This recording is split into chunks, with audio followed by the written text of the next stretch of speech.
Welcome! In this video, we're going to explore how to hide general notifications on Google Chrome, ensuring a more streamlined browsing experience. If you find notifications distracting or overwhelming, these simple steps will help you regain control. First, open your Chrome browser. This is where all the magic begins.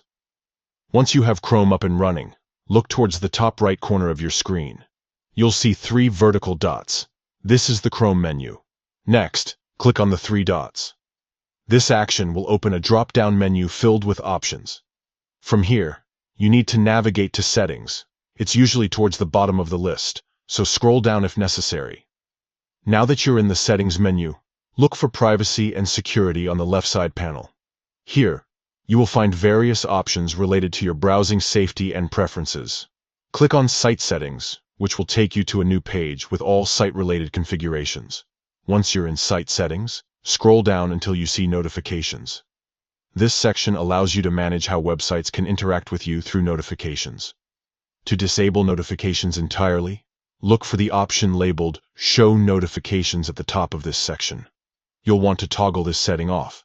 This means that websites will no longer be able to send you notifications unless you change this setting back. And there you have it. By following these steps, opening Chrome, accessing the settings through the 3 dots, navigating to Privacy and Security, selecting Site Settings, and finally disabling notifications, you can effectively hide general notifications on Google Chrome. Feel free to revisit these steps whenever you need to adjust your notification preferences again. Enjoy a more focused browsing experience without unwanted interruptions.